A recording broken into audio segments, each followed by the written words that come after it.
ओम नमः सिद्धेभ्यः। ओम नमः सिद्धेभ्यः। ओम नमः सिद्धेभ्यः। मंगलमय मंगले करन वीतराग विज्ञान नमो तारे जाते वही अरहंतादि महान करे मंगल करे हो महा ग्रंथ करन के काज जाते मिले समाज सब पावे निज बदरा इस भव तरु का मूल जानू मिथ्या ताको कर निर्मूल अब करिए मोक्ष उपाय। मोक्ष मार्ग प्रकाशक पृष्ठ क्रमांक 226। आश्रव तत्व का अन्यथा स्वरूप। आश्रव तत्व के बारे में अपन ने चर्चा की है। पुण्य आश्रव और पाप आश्रव, ऐसे आश्रव के दो भेद हैं, लेकिन पुण्य आश्रव और पाप आश्रव एक समान ही हैं। ख्याल में है ना? उसको कम करो, ये बहुत तेज करता है। कोई पता नहीं कौन इतना तेज माइक सुनता है। बस देखो, तथा सर्व जीवों के जीवन मरण सुख दुख अपने कर्म के निमित्त से होते हैं। जहाँ अन्य जीव के कार्यों का कर्ता हो, वहीं मिथ्या अध्यवसाय बंध का कारण है। वहाँ अन्य जीवों को जलाने का अथवा सुखी करने का अध्यवसान हो, वह तो पुण्य बंध का कारण है। और मारने का अथवा दुखी करने का अध्यवसाय वह पाप बंध का कारण है। इस प्रकार अहिंसावत सत्याधिक तो पुण्य बंध के कारण है, और हिंसावत असत्याधिक पाप बंध के कारण है। वे सब मिथ्या अध्यवसाय हैं, वे त्याज्य हैं। इसलिए हिंसादिवत अहिंसादि को भी बंध का कारण जानकर हे ही मानना। ख्याल में है ना? हिंसा और अहिंसा अभी भी गुजरी है, अभी भी गुजरी जैन साहब। और इसको कम करो बिल्कुल। मुझे माइक कितनी थोड़ी सी चाहिए होता है, वो मास्टर है ना, उसी से कर रहा है बिल्कुल। और करो भी, बहुत तेज है भी। बस ठीक है। देखो, इस प्रकार हिंसा में मारने की बुद्धि हो, परंतु उसकी आयु पूर्ण हुए बिना मरता नहीं है। यह अपनी द्वेष परिणति से तो आप ही पाप बांधता है। अहिंसा में रक्षा करने की बुद्धि हो, परंतु उसकी आयु अवशेष हुए बिना वह जीता नहीं। यह अपनी प्रशस्त राग परिणति से आप ही पुण्य बांधता है। देखो, ये मूल बात तो ये समझनी है कि हम किसी को मारते नहीं और हम किसी को बचाते नहीं। मारने का और बचाने का भाव करते हैं, और वो भूमिका के अनुसार वैसे भाव होते हैं। लेकिन मारने और बचाने से भी ज़्यादा इम्पोर्टेंट बात ये है जनागम में कि तुम्हारी मान्यता क्या है। अगर तुम ऐसा ही मानते हो कि मैं जीवों की रक्षा करता हूँ, तो वो कहते पुण्य तो बंधा, पुण्य तो हो रहा होगा, परिणाम करते होगे रक्षा के, लेकिन इस मान्यता से मिथ्यात्व का बंध हो रहा है। ख्याल में है ना? और वो बचाने के भाव से भी ज़्यादा भयंकर है। कौन सा? मिथ्यात्व का भाव। इसलिए इसमें बहुत गहराई छुपी है। अपने मन में एक बात हमेशा चलती है, लोगों के प्रायः मन में रहती है कि जो जीव त्यागी वृत्ति ब्रह्मचारी हैं, ख्याल में है ना, मुनि हैं, साधु संत हैं, और एक सामान्य गृहस्थ हैं, तो हमेशा लोगों के मन में रहता है कि जो त्यागी वृत्ति ब्रह्मचारी साधु अच्छे हैं, ये पुण्यात्मा है, ये धर्मात्मा है, और हम पापी हैं।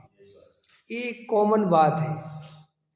लेकिन जिनागम किसी को भी क्रियाकांड से, बाहर की चीज़ों से पुण्यात्मा या धार्मिक नहीं मानता।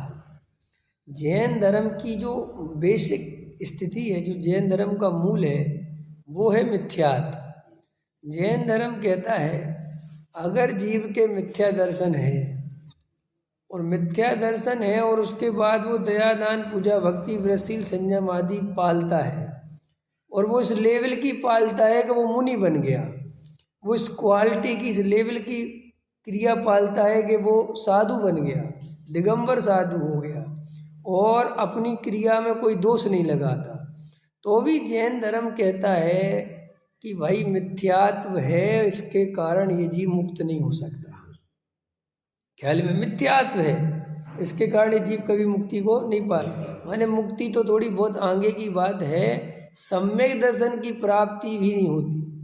क्यों? क्योंकि वो मान्यता जो है वो अहंकार से और पीड़ित हो जाती है।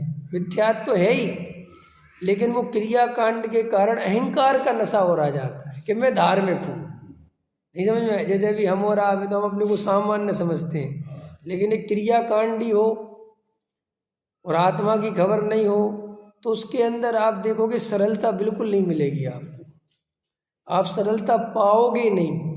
उसमें एक अलग टाइप का अहंकार आपको देखने मिलेगा।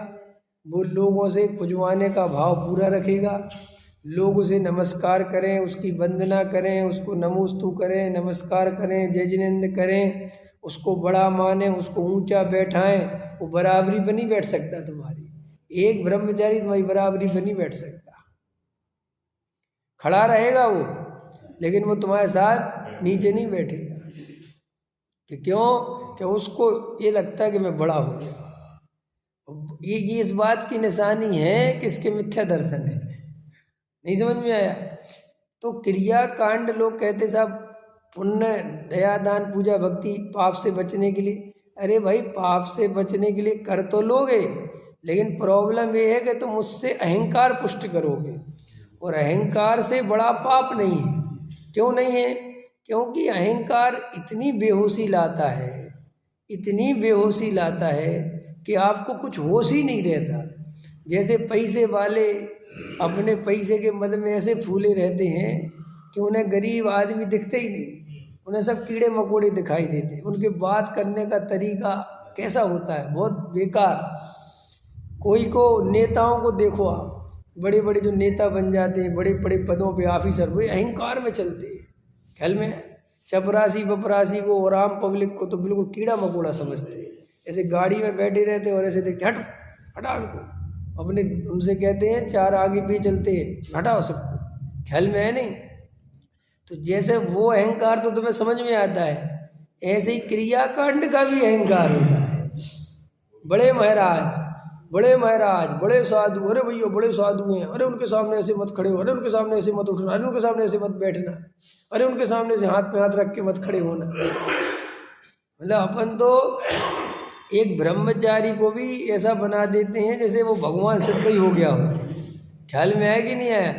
है कई ब्रह्मचारी मेरे ज्ञान में कि उनके सामने आप ऐसा हाथ से ऐसा हाथ रख लो तो उनकी अभिनय हो गई। तुमने अगर आसन बदल लिया तो उनकी अभिनय हो गई, और वे कुछ नहीं कहेंगे, उनका चेहरा सब कुछ कहेगा। ख्याल में आया कि नहीं आया? क्यों?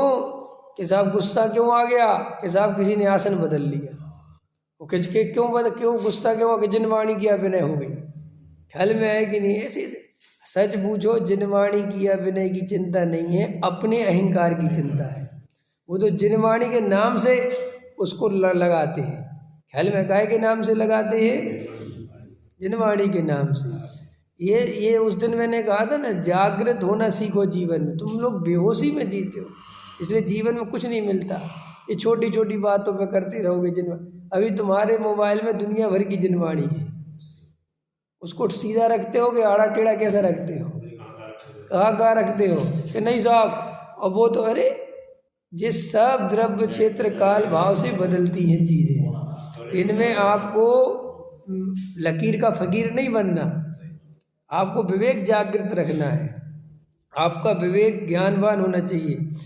आप एक जिनवाणी सीधा करने के लिए 50 लोगों के से बीच में उठ गए, तो आपने ये नहीं देखा कि ये उससे बढ़िया विनय है कि क्योंकि 50 लोगों का उपयोग खराब किया। एक जनवाणी सीधी करने के चक्कर में कितने लोगों का उपयोग खराब किया, क्योंकि वे शांति से प्रवचन सुन रहे थे और एक जनवाणी आपको वहाँ जरा सी तिरछी और आप उठे एकदम जोश में और आपने ऐसी, तो आपने 50 लोगों का उपयोग खराब कर दिया। उसको नहीं कहोगे आप विनय, उसको नहीं कहोगे कि हमने ये क्या किया। अपन जड़ के पीछे चेतन को छोड़ते हैं। हम सब चेतन है, बताया आपको, हम सब वास्तव में चेतन है, हम परमात्मा है। हम इनका अनादर करते रहेंगे, नहीं समझ में आया? हम जीव का अनादर करते रहेंगे और जनवाणी का सम्मान करते। जो जड़ है उसको गले से लगा के रखेंगे, चाहे आदमी मर जाए। पकड़ में आती कि नहीं आती है? क्या कह रहा हूं मैं? हम जनवाणी का अति सम्मान करेंगे, चाहे लोगों के परिणाम बिगड़ते रहे, बिगड़ दे तो हम तो करेंगे जी, हमारी तो जनवाणी है जी, हमारी। ये सब आप क्यों करते हो? क्योंकि आप लकीर के फकीर हो, आप होश में नहीं हो, आपको कोई खबर नहीं है।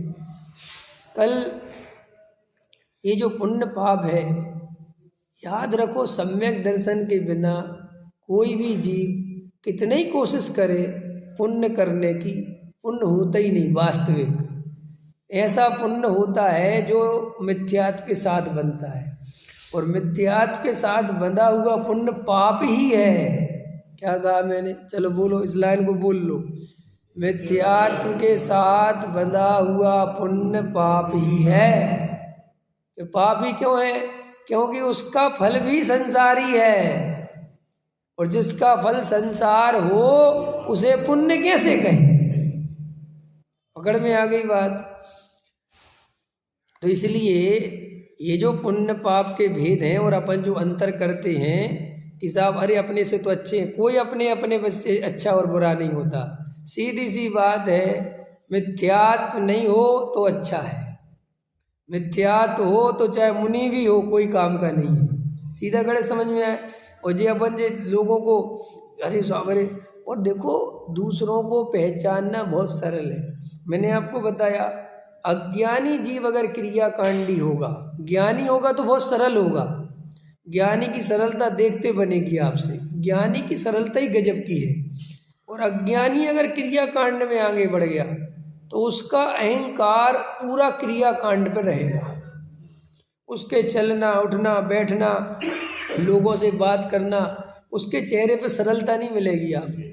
और वो सरलता नहीं मिलना इस बात की निशानी है कि इसको इस क्रियाकांड का ईगो प्रॉब्लम हो गया है, अहंकार चढ़ गया है भयंकर जम से, और वो तुम्हें अब पापी समझता है।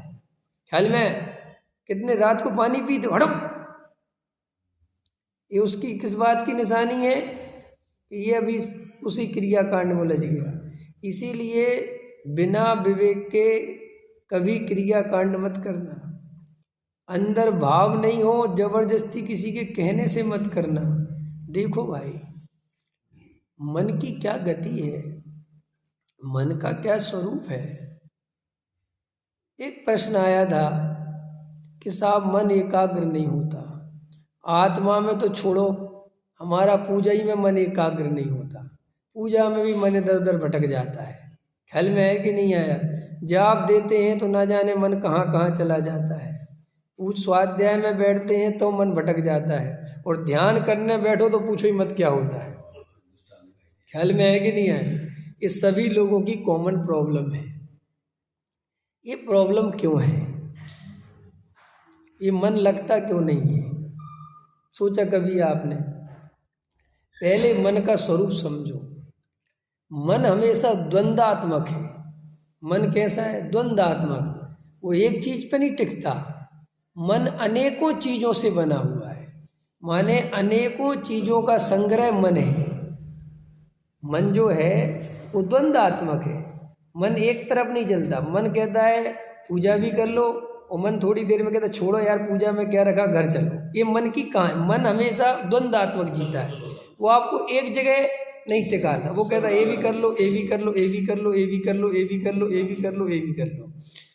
तो इसलिए मन के भरोसे तो एकाग्रता नहीं हो सकती। क्या कहा मैंने? मन के भरोसे एकाग्रता नहीं हो सकती। आप मन को समझाओ कि अरे मन एकाग्र हो जा, अरे मन, वो नहीं होता। तो फिर एकाग्रता कैसे होती है? एकाग्रता आपको हमेशा होती है, रोज होती है, और वो जब होती है जब मन डूब जाता है।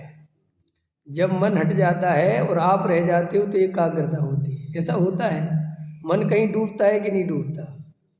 इंजीनियर साहब, मन के डूबने का नियम है, जहाँ आपकी अत्यंत रुचि हो, जहाँ आपको भयंकर रस आए, मन वहाँ खत्म हो जाता है।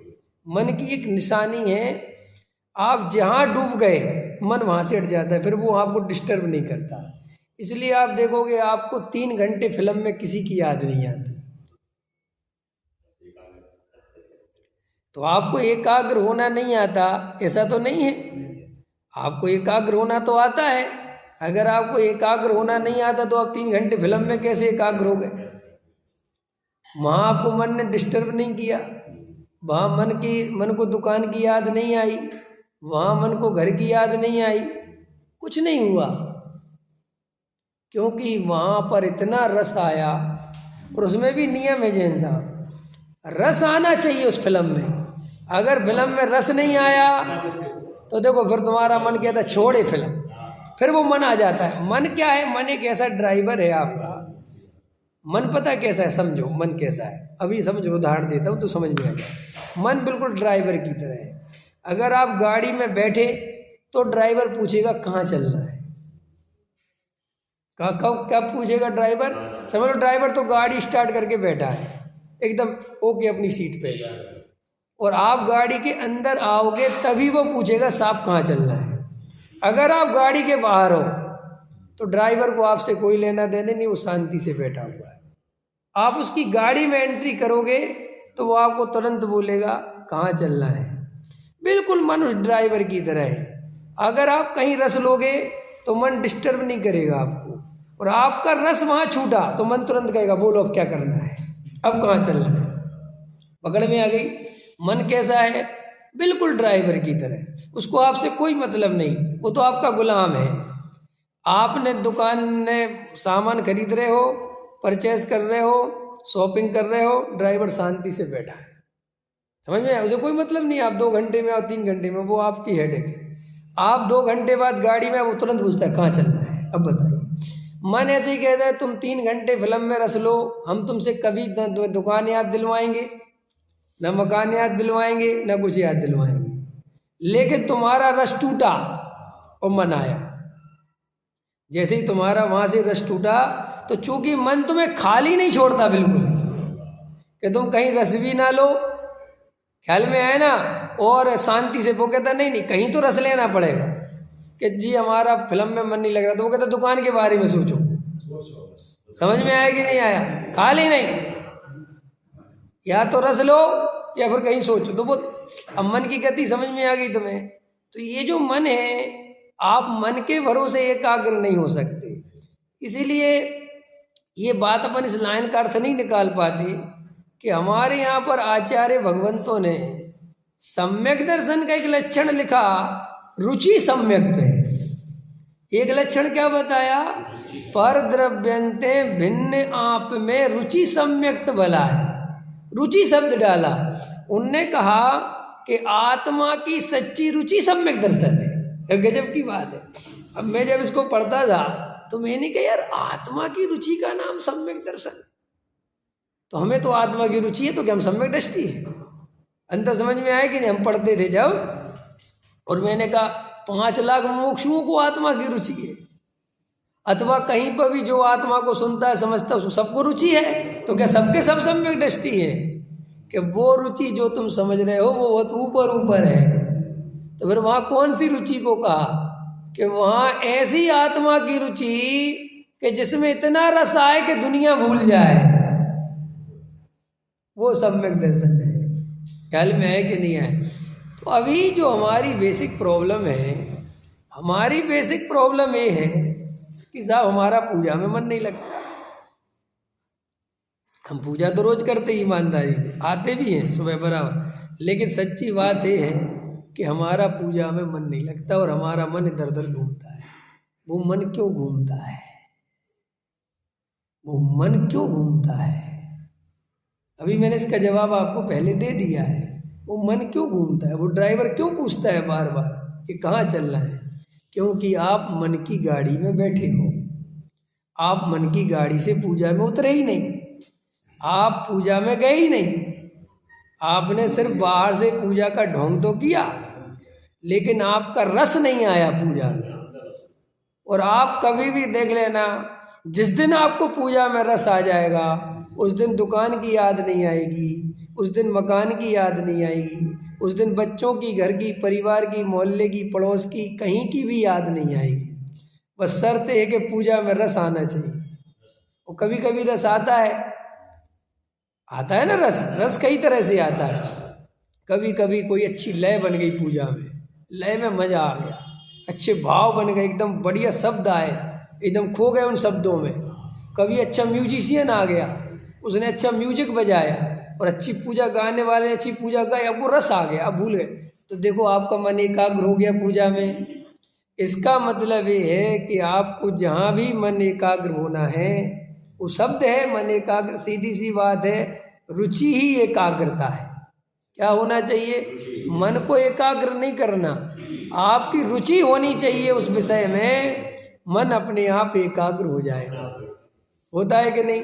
कोई फिल्म, अब तो ये जमाना निकल गया फिल्मों का, वो दौर था जब फिल्म कहते थे सुपर डुपर हिट, हर शो फुल जा रहा है और 2 हफ्ते की टिकट बुक है, और ऐसी फिल्म की टिकट तुम्हें मिल जाए, ख्याल में आए ना।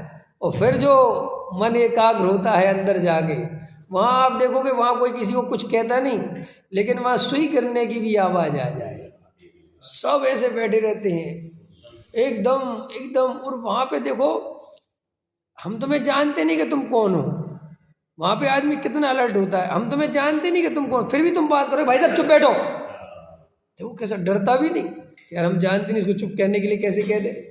और वो कहे तेरे बाप ने टिकट ला के नहीं दी मेरे को, मेरा मन में बात करूं, ए भाई साहब यहाँ बात पैसे की नहीं है, नहीं देखना तो बाहर बात करो, देखो कितना सावधान होता है? और प्रवचन में बात करता रहता है। अगर कोई किसी को कह दे चुप हो जाओ, तुम होते कौन हो मुझे चुप कराने वाले? हम बात करते करने तो तुम्हारा क्या जा रहा? देखो क्या ये, देखो इससे पता चलता है कि अभी तुम जैसे फिल्म जितनी गंभीरता से और जितनी रुचि पूर्वक देखते हो, उतनी गंभीरता से तो भी आत्मा की बात सुनते नहीं हो। और तुम सोचते हो या दुनिया सोचती है कि इस तरीके से आत्मा को सुनते रहेंगे हमें आत्मा मिल जाएगा। क्यों? कौन सी गफलत में जी रहे हो भाई? इसलिए लोगों की परेशानी है। हम स्वाध्याय में बैठ तो जाते हैं पंडित साहब, लेकिन हमें दुकान की याद आएगी, क्योंकि तुम्हें दुकान की याद इसलिए आ रही है कि तुम शरीर से तो बैठे हो यहाँ, लेकिन जो तुम्हारी रुचि है वो है दुकान की। तो मैंने क्या, मन का सीधा विषय क्या है? मन आपको द्वंद्वात्मक करता है। मन कहता है प्रवचन में बैठो, और मन कहता है दुकान पे भी चलो। दोनों बातें मन एक साथ कहता है, मन अलग अलग, मन एक ही है। देखो मन कैसे द्वंद्वात्मक है। एक मन कहता है कल सुबह 5 बजे उठेंगे, बहुत हो गया, जिंदगी खराब कर रहे हैं, ब्रह्म मुहूर्त में उठेंगे और ध्यान करेंगे और ये करेंगे। ऐसे करता कि नहीं करता? ये अभी एक मन कह रहा है, और आप सो जाते उस मन के भरोसे, और सुबह 5 बजे दूसरा मन आ जाता है, वो आपको समझाता है मूर्ख है क्या, 5 बजे उठ के क्या मिलेगा? अरे ठंड है, रजाई ओढ़ के सो। क्या रखा? पंडित जी ने समझाया था, कुछ नहीं होता। समझ में आया? सो जा। देखो अब ये समझ में नहीं आया, ये कल मन कह रहा था कि उठना है और ऐसे करना है और ऐसे करना है, और अब ये यही मन समझा रहा है कि उठने नहीं है, सो जा। पहले कल तर्क दे रहा था कि उठो, सोने में क्या रखा है, जिंदगी सोने में निकल जाएगी, इतनी इतनी बढ़िया बढ़िया बातें समझा रहा था और तर्क युक्ति दे रहा था, और सुबह वही मन फिर तर्क देता है कि सो जा। चूंकि मन आपका गुलाम है, वो सिर्फ और सिर्फ ये देखता है कि इस जीव की रुचि कहाँ जा रही है। आज आपकी रुचि कल उठने में थी, क्या कहा मैंने? आज आपकी जो रुचि है उठने में थी, तो मन तुरंत ये तर्क देने लगा कि उठने के कितने फायदे। समझ में आया कि नहीं है? और फिर सुबह तुम्हारी रुचि सोने में थी तो मन तुरंत तर्क देने लगा कि सोने के क्या फायदे। वो बेचारा अपनी तरफ से कुछ नहीं करता, वो तो सीधा सा बात है, वो तो आपसे कहता महाराज मैं तो आपका नौकर हूँ, ड्राइवर हूँ, तुम तो जहाँ कहो वहाँ ले चलो। लेकिन तुम सबको भ्रम ये होता है कि ड्राइवर ले जा रहा है। सबको भ्रम क्या होता है, हमें कौन घुमा रहा है? ड्राइवर तुम्हें नहीं घुमा रहा, तुम ड्राइवर को घुमा रहे हो। क्योंकि ड्राइवर को तो बेचारे कहीं घूमना ही नहीं, उसे तो अपने घर जाना है। लेकिन तुम्हारे 700-800 रुपए के चक्कर में, 1000 रुपए के चक्कर में ड्राइवर कहता है नहीं राइट लेफ्ट सीधा, इधर चलो, इधर मोड़ो, इधर, तो कौन कह रहा है उससे? वो तो बेचारा जैसा कह रहा मोड़ दे रहा है, जहाँ कह रहा मोड़ दे रहा। सही अजय को बताओ, उन रास्तों में जिन एड्रेसों पे तुम्हें जाना है उसमें ड्राइवर की कितनी रुचि है बताओ। इसलिए ड्राइवर तुम्हें घुमाता रहता है और अपने घर को याद करता रहता है, अपने बच्चे को याद करता रहता है, और वो सोचता है इसकी कब ड्यूटी खत्म, समझ में? उसको तो बेचारे को वहाँ जाना है। ऐसे ही तुम्हारा मन तुमसे कुछ नहीं करवाता, मन तो तुम्हारा बहुत बड़ा सपोर्टर है, सहायक है। इसलिए संगी पंचेंद्री होना जरूरी है मनुष्य होने के लिए, माने सम्यक दर्शन प्राप्त करने के लिए। क्योंकि अगर मन नहीं होगा तो तुम्हें सपोर्ट कौन करेगा? समझ में आएगी नहीं? इसलिए मन जो है वो तुम्हारी बहुत हेल्प करता है। इसलिए आपको आगम में ये बात पढ़ने मिलती है, लेकिन आपको इस तरीके से समझाने वाला कोई नहीं मिलता। आपको मन को गाली देने वाले सब मिलते हैं, जबकि कोई मूर्ख ये नहीं समझता अगर मन इतना बुरा था, नहीं समझ में आए तो सम्यक दर्शन संगी पंचेंद्री को क्यों लिखा? सबसे बढ़िया काम जिसके द्वारा हो वो मन है। 4 गति से छूटने का काम मन से होता है भाई साहब, और आप मन को गाली देने में लगे हो। और मन तो मैं कह रहा हूँ हेल्प करता है, वो तो सिर्फ ये कहता है कि आप तो रुचि बताओ आपकी क्या है। आपने कहा कि मुझे बम्बई जाने की रुचि, तो वो तुरंत बताता है वहाँ से एरोप्लेन मिलेगा, वहाँ से टिकट खरीदो, वहाँ वो तुरंत आपको प्लानिंग देगा। ख्याल में आपने कहा कि मुझे तो भाई साहब आत्मा में जाना है, तो तुरंत भीम गली चलो, स्वाध्याय में बैठो, प्रवचन सुनो, वो तुरंत आपको बताएगा। अब ये अलग बात है कि आप रुचि बदलते रहते हो, वो क्या करे बेचारा। तुम्हारी रुचि थोड़ी देर स्वाध्याय में लगती, फिर 1 मिनट में कहते नहीं मुझे तो दुकान बहुत जरूरी जाना है, 9 बज गए, इससे ज़्यादा मैं बैठ नहीं सकता, तो मन फिर दुकान के तर्क देता है। मन कहता है फिर पंडित जी को बोलो कि भाई 9 बजे छोड़ देना। नहीं समझ में आया? वो तो मन जो है वो तो आपके बेचारा बिल्कुल सेट है, समझ में? मन उसकी कोई गलती नहीं है। हाँ, मन तो आपका बिल्कुल आपका परम मित्र है, उससे बढ़िया मित्र कोई ले। अलग बात है कि अब तुम्हारी रुचि गलत दिशा में हो तो क्या करें। तुम्हें अगर शराब की रुचि हो तो बेचारा मन तो तुम्हारा नौकर है, वो शराब कैसे पियो ये बताएगा, उसकी कोई गलती नहीं। मन तुमसे ये नहीं कहेगा कि शराब मत पियो, मन तो हमेशा ये कहेगा जो तुम्हारी रुचि है। इसलिए लोगों की शराब उतर जाती है तो वो कहता है शराब पीने कितने नुकसान है, शराब नहीं पीऊंगा, तो मन देखो तुरंत कहता हाँ बिल्कुल मत पियो। वो फिर वो वैसे सोचने लगता है। वो तो आपने जैसी रुचि पैदा दिखाई, आपने कल से मुझे योगा करना है, कल से मुझे सुबह जल्दी उठना है, मुझे ऐसे पालन करना है, मुझे पूजा पाठ में पहुंचना है, मुझे ये करना है, तो मन एकदम कहेगा बिल्कुल ठीक, अलार्म लगाओ, ये करो वो करो, सब बताएगा ख्याल में।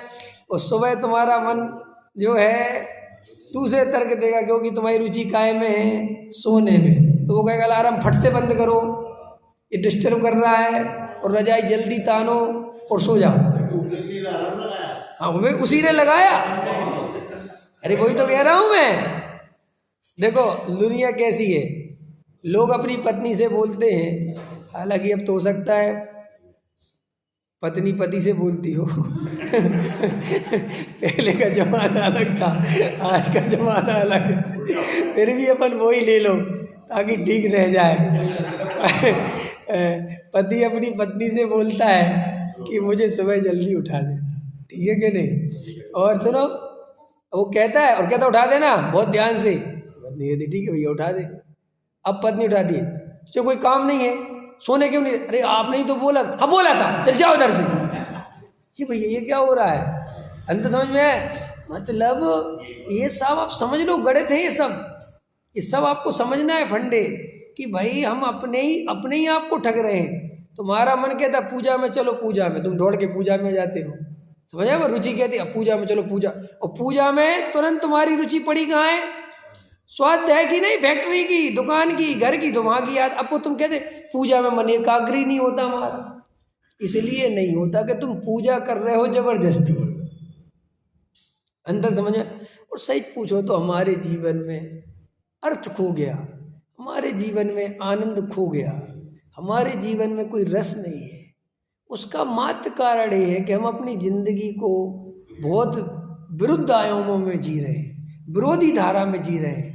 हमारी जिंदगी ऐसी पिस रही है कि हमारा ना दुकान में ही मन लगता है, ना हमारा घर में ही मन लगता है, ना हमारा व्यापार करने मन लगता है, ना हमारा कहीं मन लगता है। पैसा कमाने जाते हैं तो वहाँ ये तर खोज रखे हैं, गिनते भी जाएंगे, अरे सब मिट्टी है जी। नहीं समझ में आया क्या कहा मैंने? पैसा, अरे साहब से एक दिन तो सब छोड़ के जाना है। अब देखो वहाँ भी रस नहीं आ रहा, और चूंकि सुख का कारण क्या है? रस। आपको सीधी सी बात है, रस आएगा। रस माने एकाग्रता, रस माने तल्लीनता। मैंने एक दिन अभी बताया था पीछे, चारित्र आत्मा का प्रकट आनंद है, पढ़ा था ना? सम्यक दर्शन ज्ञान चरित्राणी मोक्ष मार्ग। तो सम्यक दर्शन है श्रद्धा, सम्यक ज्ञान है ज्ञान, और चारित्र है लीनता। इसलिए चारित्र को साक्षात धर्म का माने उसका साक्षात बहना, साक्षात रमना, किसमें? अपने स्वरूप में। इसलिए चारित्र में आनंद आता है। वो जैसे अपन मुनिराज का पढ़ते ना, आनंद में झुलते मुनिराज, ओ ऐसे मुनिराज, ऐसे आनंद की धारा बह रही। तो उनको क्यों कहते हैं आनंद की धारा बह रही? उनकी मुख्यता से क्यों कहते हैं? या नीचे वालों को नहीं कहते? क्योंकि उनको आत्मानुभूति हो रही है, माने वो चारित्र हो रहा है, उस स्वरूप में रमना हो रहा है। तो रमने में आनंद है। इसलिए आप जहाँ जहाँ रम पाते हो आपको उस दिशा में आनंद आता है। लेकिन चूंकि आपने इतने द्वंद्व इकट्ठे कर लिए हैं कि आपको द्वंद्वों में जिंदगी जा रही है। आप रोटी खा रहे हो तो भी रस पूर्वक नहीं खा रहे। रसपूर्वक समझते हो? समझ गए? रसपूर्वक, आनंद पूर्वक नहीं खा रहे, जल्दी जल्दी खा रहे, भागम भाग में खा रहे। अरे रोटी में क्या रखा, जिंदगी भर खाई, तो वहाँ भी आनंद नहीं ले पाए, क्योंकि वो जल्दी जल्दी खाई, बेस्वाद से खाई और जल्दी खा के ख़त्म करी। और मन में भी सोच लिया अरे रोटी में क्या पाप ही लग रहा है, क्या रखा रोटी में, ये पढ़ाई भी ऐसी हो जाती है। तो वहाँ पे वो रोटी बेकार चली गई। फिर गए व्यापार में, व्यापार में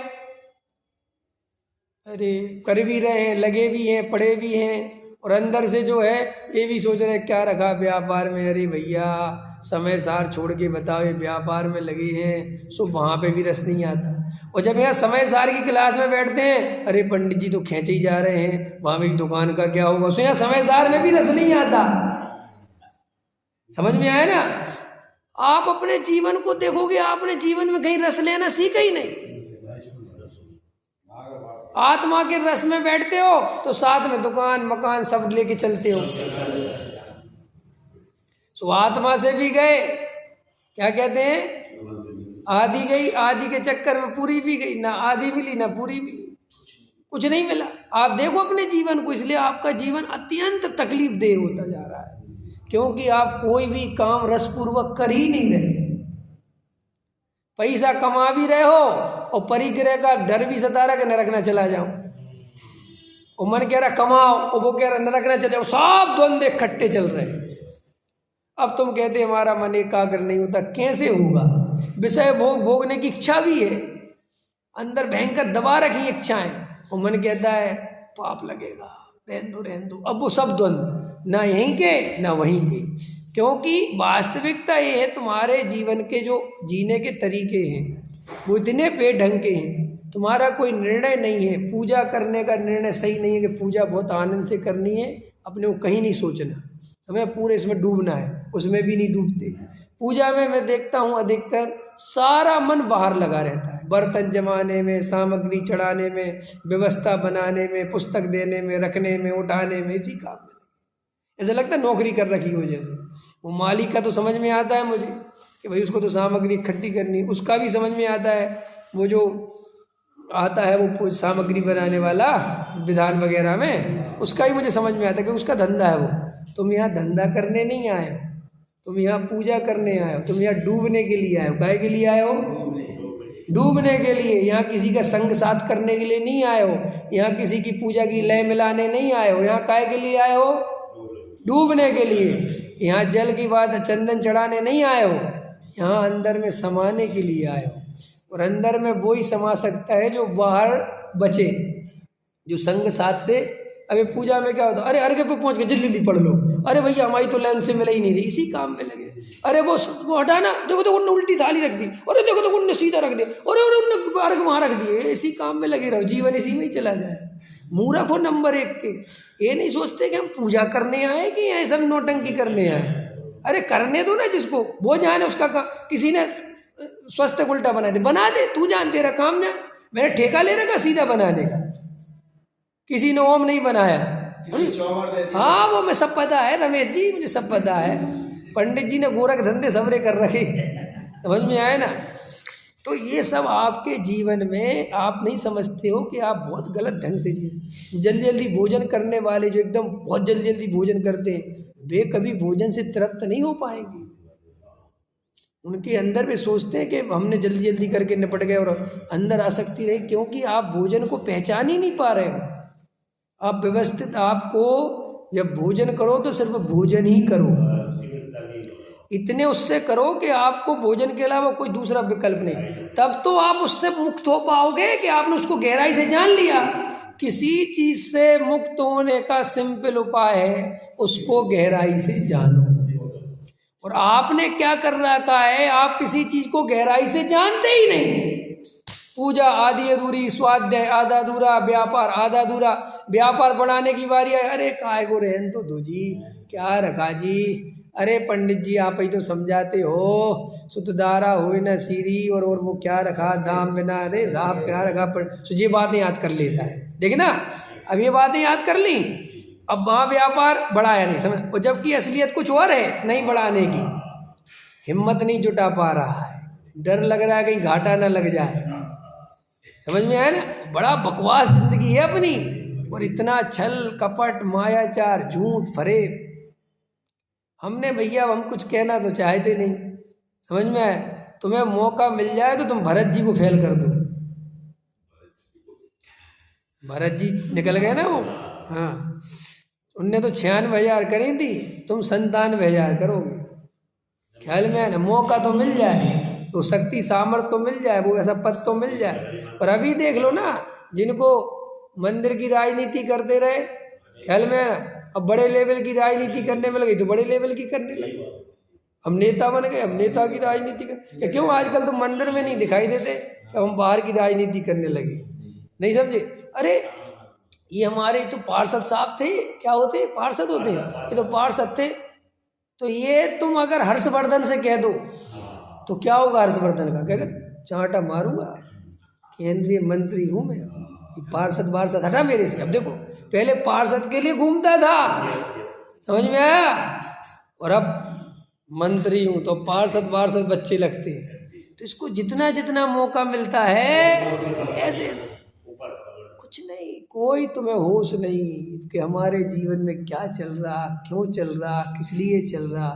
कोई, अभी तुमने जिंदगी जी ली 60 साल की, और मेरे से लिख के ले लो, अभी तुम्हें 1% सच्चा ज्ञान नहीं जीवन का। तुम्हें ना रोटी का ढंग से ज्ञान है, ना विषय भोगों का भी कोई ज्ञान नहीं है। तुम ये मन में सोचते हो कि हमने खूब भोगे, तुमने कुछ नहीं भोगा, सिर्फ तुमने द्वंद्वात्मक जिंदगी जी है। जब वहां जाते हो तो यहाँ की सोचते हो, और यहाँ आते हो तो वहां की सोचते हो। ये तुम्हारे जीवन की कहानी है। नहीं हो तो बताओ। और ये जब तक मन को तुम ये इसी द्वंद्वात्मक और मन के सहारे जी रहे हो, बने द्वंद्वात्मक, तो वो क्या करे बेचारा। वो कहता है इस आदमी की रुचि समझ में नहीं आती, कभी समय सार की रुचि बताता है, कभी भोगों की बताता है, कभी घर गृहस्थी की बताता है। तो मैं मरे क्या बेचारा। वो ड्राइवर समझ लो परेशान है, है 1 मिनट में कहता राइट चलो, 1 मिनट में कहता लेफ्ट चलो, 1 मिनट कहता राइट चलो, 1 मिनट में लेफ्ट चलो, तो क्या होगा? गाड़ी कहीं नहीं पहुंचेगी, गाड़ी नहीं पटकेगा, नहीं पहुंचेगी नहीं कहीं। समय हम कह रहे पटकने की तो व्यवस्था गाड़ी में, यहाँ तो पटकने की व्यवस्था आयु कर्म पूरा होगा तभी पटके जाओगे, लेकिन आयु कर्म पूरा होगा तभी पटके जाओगे, लेकिन इधर से इधर तो क्या होगा? कहीं पहुंचे, ड्राइवर क्या कहेगा कहाँ पहुंचना है भैया आपको। ऐसे ही आपका मन जो है अंत तक बूढ़ा हो जाता है बेचारा, और वो कहता मुझे समझ में नहीं आ रहा मालिक साहब को जाना कहाँ है। फिर तुम्हारा निर्णय वो नियति करती है, फिर वो कर्म बंद करता है, ख्याल में पता ही नहीं कहाँ जाना। अभी आपको ना परिग्रह में सुख है कि नहीं, कोई निर्णय नहीं है। परिग्रह में सुख भी लग रहा है, और रोज पंडित विद्वान महाराज सब सुनाते रहते परिग्रह महादुख रूप है, सो दुख रूप लगता है। आपको स्त्री पुत्र मकान दुकान में सुख भी लगता है, और 12 भावना सुना देते हैं तो आपको दुख भी लगता है। आपको पूजा पाठ कर्म बंद का कारण भी सुना देते हैं, और पूजा पाठ धर्म का कारण भी सुना देते हैं, आप सुनते रहते हैं। और आपकी आदत भी ऐसी पड़ गई है द्वंद्वात्मक जीने की, आपका कहीं रस नहीं है। आपका नाचने में भी रस आ रहा है तो मन में सोचते लोग क्या सोचेंगे, वो रस भी टूट गया। आपका गाने में रस आ रहा है, लोग क्या सोचेंगे, वो रस भी टूट गया। आपका भोजन में रस आ रहा है, अरे ये तो अति आसक्ति से खा रहा हूँ, वो भी रस टूट गया। क्या करोगे? कैसी सड़ी जिंदगी जी। हमारे मुनिराज अपनों किसी को कुछ पता नहीं, अपन सब गप मारते थे। मुनिराज आत्मा का भी बहुत आनंद लेते हैं, और जितना राग है ना उनको जिस जाति का, उसका भी पूरा लेते हैं, घबराना मत। शास्त्र लिखते हैं तो पूरे आनंद से लिखते हैं, वो एकदम मस्त हो गए। ऐसे नहीं मुनिराज अरे जो भट्टी में चल रहा हूँ, ये सब दृष्टि प्रधान कथन है। वास्तव में मुनिराज कहीं कोई भट्टी में नहीं जलते, वो तो उनको राग आता है तो उस आनंद से वो छूट जाता है जो और ज़्यादा आ रहा था, लेकिन वो इसमें कोई घबराहट पैदा नहीं होती, उनको दुख पैदा नहीं होता। वो ये भी जानते हैं भी स्वरूप है, क्योंकि मुनिराज नहीं जानेंगे तो कौन जानेगा। अगर मुनिराज ऐसे घबराएंगे संजुलन से तो फिर कौन निर्भय होगा। वे नहीं डरते, वे कोई नहीं घबराते, तो सब हम अपनी तरफ से बोलते हैं। मुनिराज तो वस्तु का स्वरूप बहुत अच्छे जानते हैं, इसलिए मुनिराज पहले गुण स्थान में भी आ जाए तो भी आ गया ये भी आ गया, क्योंकि ये भी आने योग्य तो ही आया है। पहले 11वें से पहले में आ गए तो भी घबराते नहीं, जानते कि आने योग्य है तो आ गया। सभी लोग बैठ के, आज मैंने आपको मन के बारे में 2-4-10 बातें कही। मन आपका शत्रु नहीं है, मन आपका साथी है। वो आपकी रुचि के हिसाब से आपको बातें बताता है, समझाता है। आप रुचि आत्मा की करो, आत्मा में मन एकाग्र हो जाएगा। सहजानंद